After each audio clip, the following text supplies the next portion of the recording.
Well. Welcome back. Welcome back to another edition of Sideline Banter with yours truly, your girl Tink.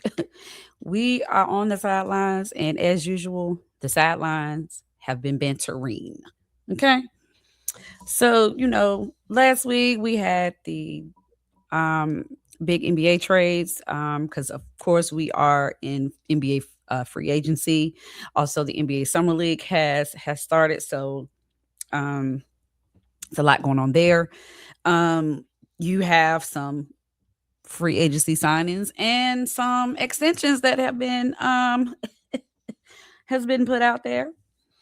We also got the WNBA that is on and popping very, very loudly. Um, of course, they're preparing for All Star that is coming later this month. That will be taking place in the beautiful city of Chicago, Illinois, which happens to be my home away from home. Yes, Chi-Town for me is home. Love it there. My children still have family there, so um, we have that. We have so much going on, and we're just gonna go ahead on and jump into it because it's been a whole lot of talk about the WNBA All Star selection, who made it, who did it, who should have made it, who should not have made it. Happens every single year, and everybody got something to say about it.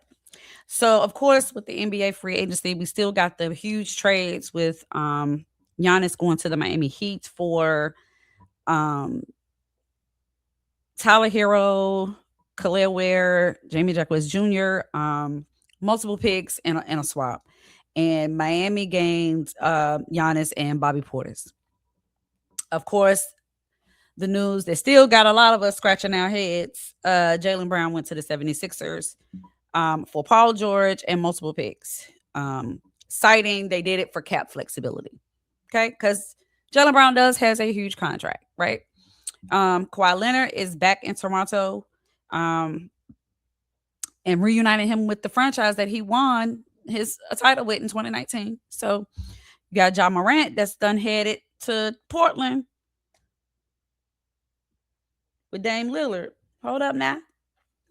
So and of course you got LaMelo Ball who was traded from Charlotte, send him on to Minnesota over there with Ant.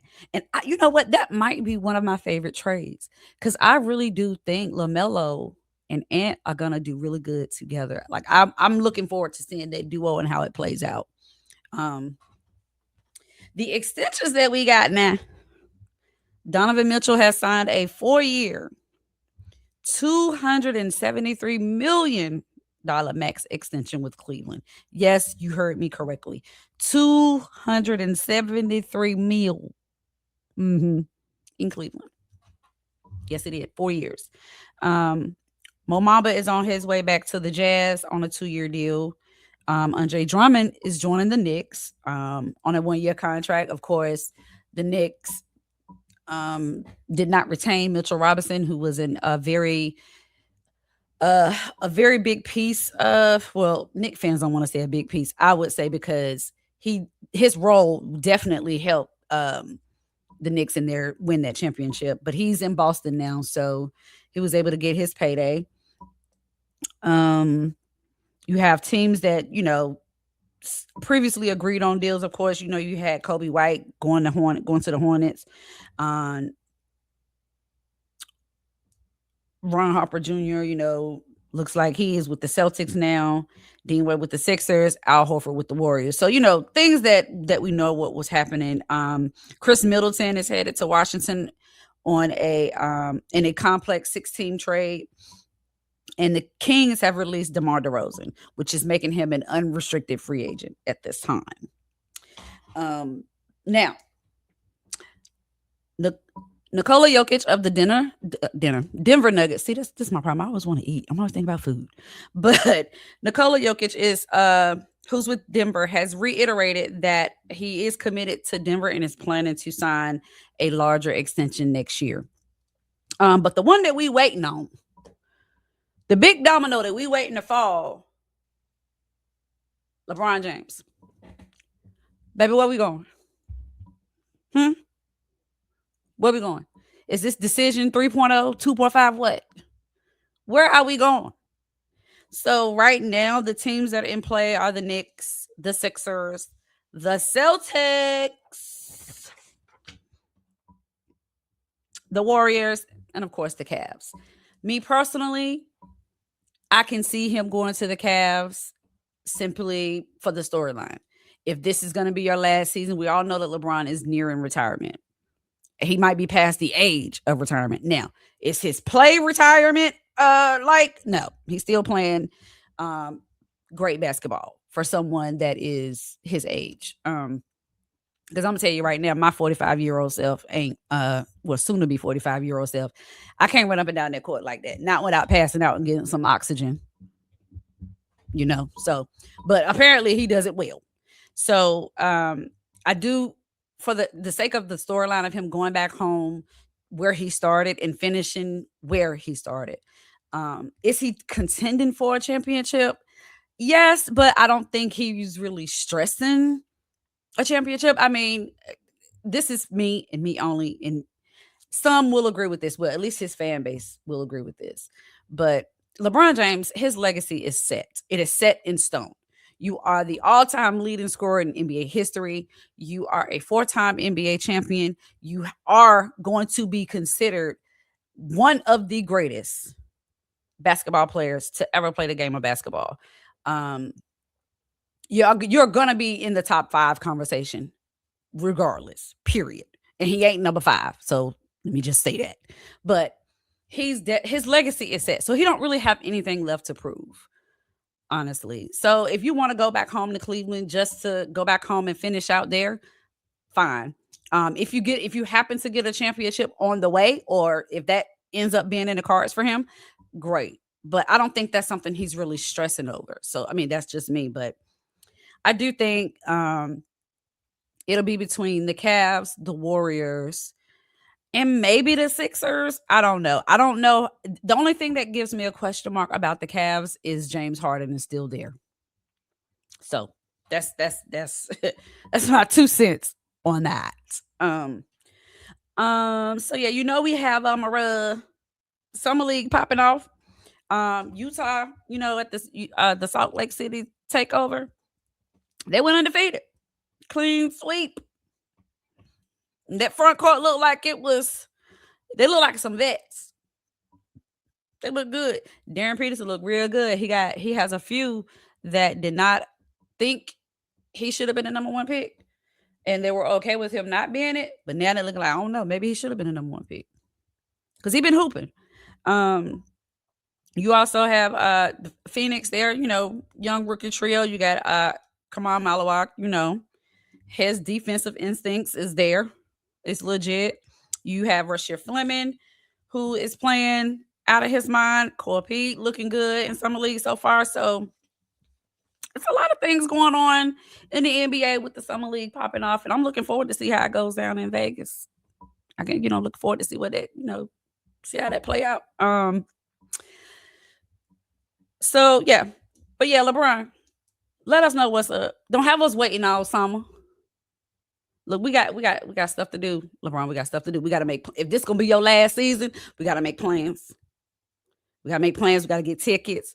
If it's your last season, meaning most places that you go is gonna be the last time you go there, we got to plan for that, LeBron, because we know they're gonna have them tickets through the roof.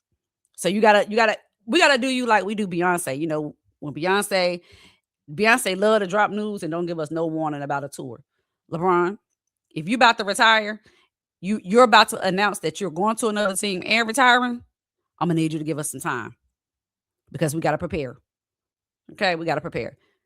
That's all we ask. Just give us some time. Just give us at least 30 to 60 days notice so that we can be prepared. Don't come here as soon as the season starts. You know what? This could be my last one. Then we can't prepare to get no tickets. Now. Okay, what Gloria? Mama Gloria. Tell that Savannah. Tell him don't wait till that last minute. Okay. So moving on. We'll slide right on in the WNBA news. Child. I don't understand why there'd be so much drama in the WNBA. I don't. I don't get it. I get it, but I don't get it.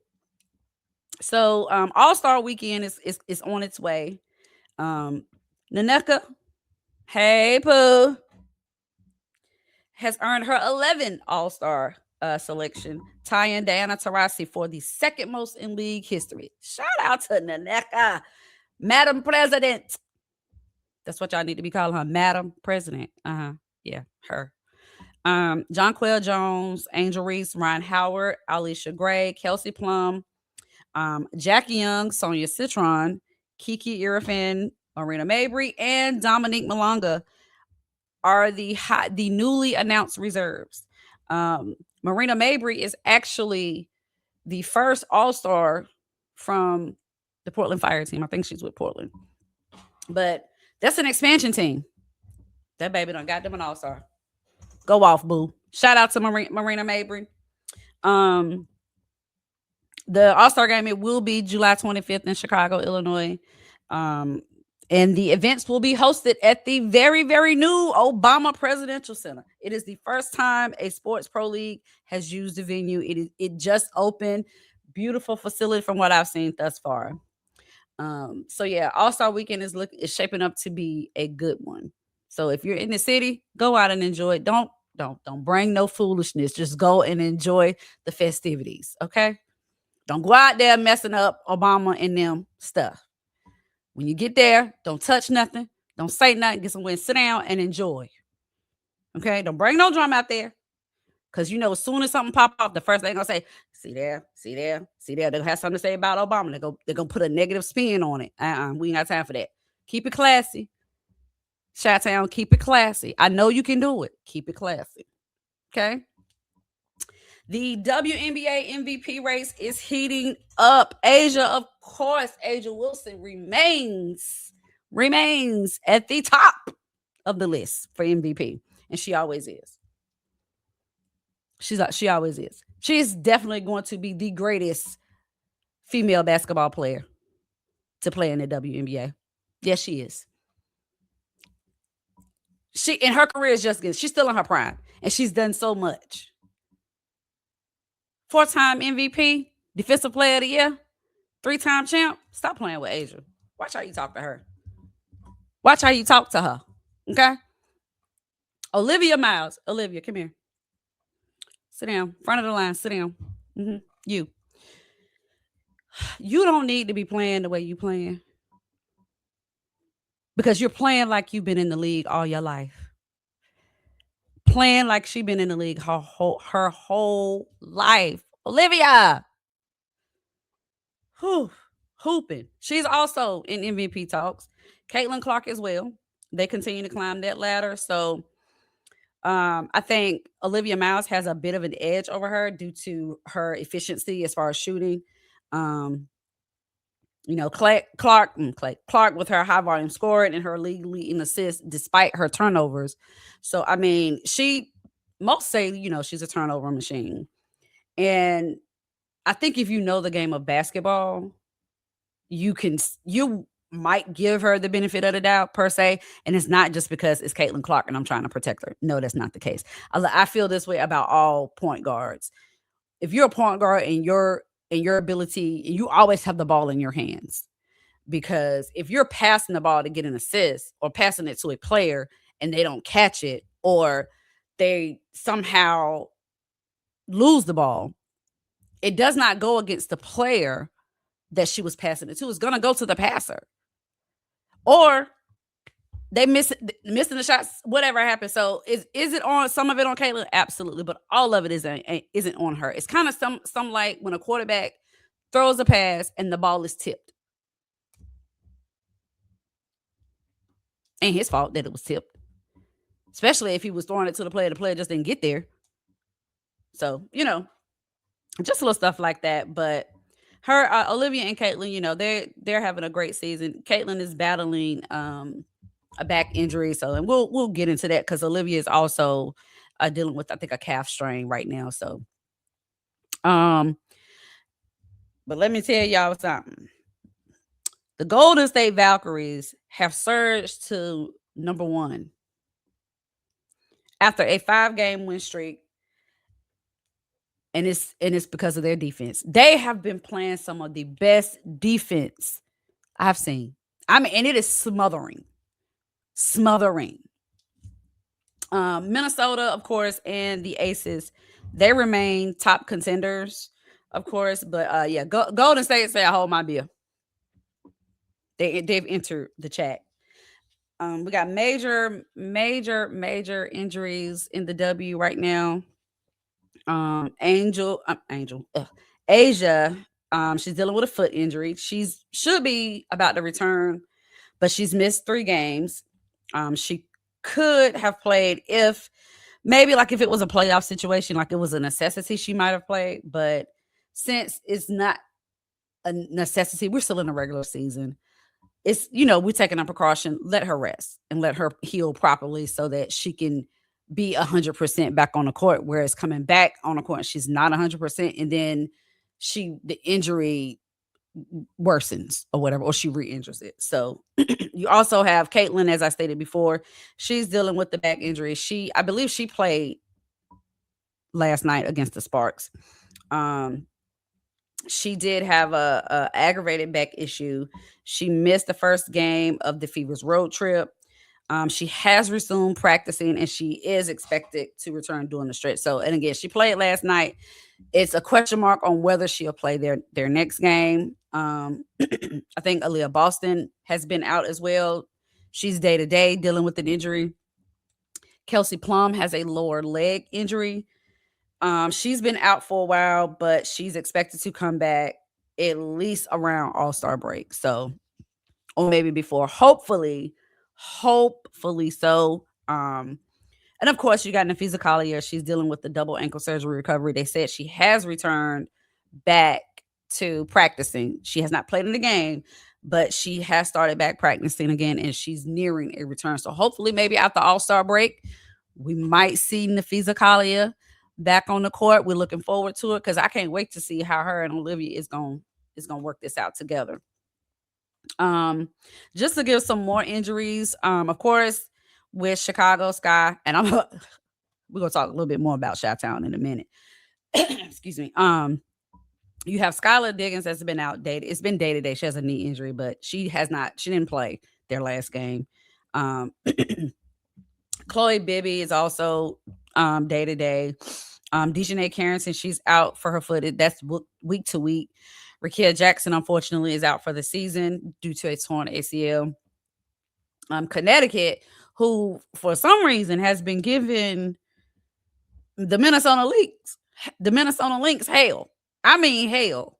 They beat them at home. The Sun beat the Lynx at home by 1 point, 90-89. And then played them again. Last night played them. And I mean, gave them hell without Brittany Griner.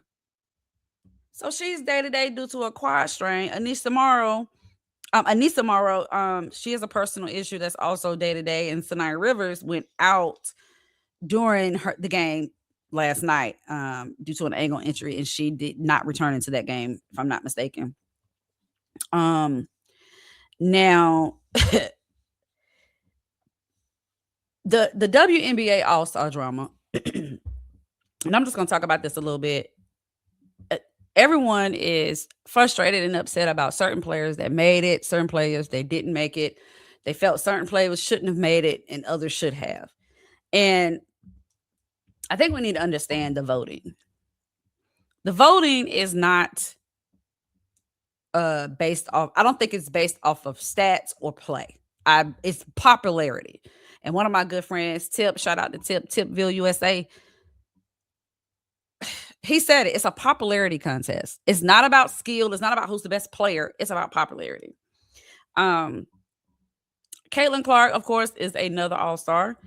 The Fever actually have 3 All-Stars. They got Caitlin Clark, Kelsey Mitchell, and Aaliyah Boston.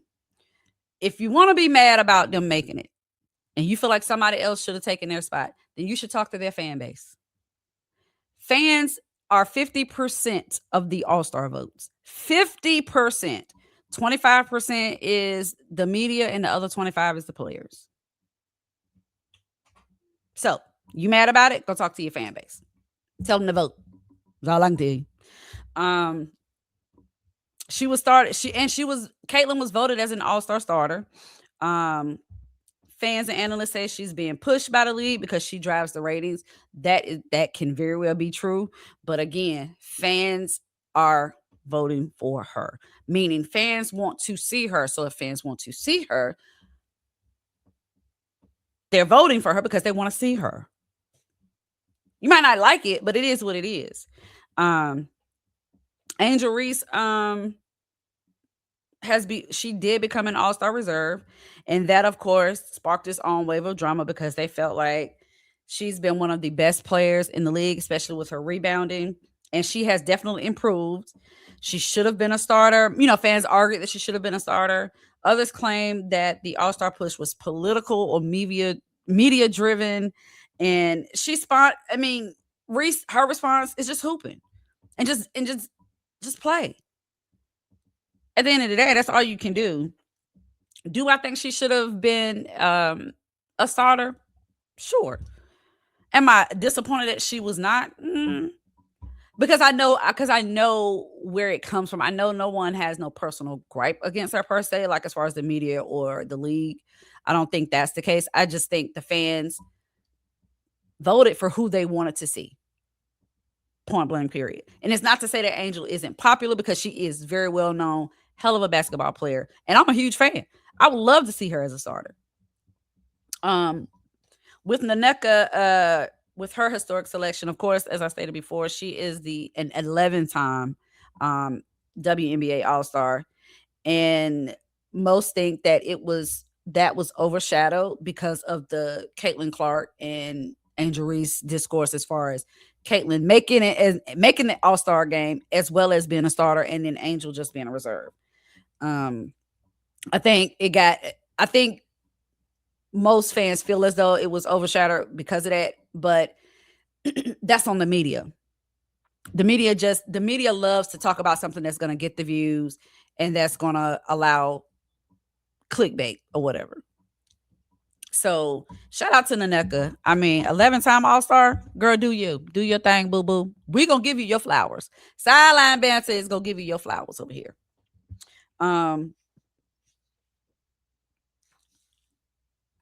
I don't, like I said, then you got all of the who deserves it and who don't deserve it debates. Honestly, with the WNBA, because the talent is so elite, like it's so much harder to get into the WNBA than it is the NBA. And that's because, one, there's limited roster spots. There's not that as many teams. And who's playing in the WNBA is the elite of the elite, the best of the best. There are so many great female basketball players that are not on a roster, not because they're not good enough. It is because there's just simply not enough teams and not enough spots. Point blank, period. and hopefully, the league continues to expand so that we can see more women in the league, see those great players not having to go overseas to play because they can't be in the league because there's not enough room or whatever. So, but I did want to chat about what is going on in the with what is going on in Chicago. Skylar Diggins done went online. Went online and had something to say. She has been benched and she does not understand why. And they say it was a coach's decision. Maybe it was. I don't know, but it definitely has me side-eyeing the Chicago organization, the Chicago Sky organization. The coach said it was his decision to bench her. Now, Skylar Diggins is, I want to say, the Chicago Sky's second leading scorer. She's a heck of a player. Her resume speaks for itself. So I don't understand what's going on in Chicago. But she did take to social media to voice her frustrations. And in return, this Chicago Sky did, I want to say, suspend her for like a half game. Like she didn't play.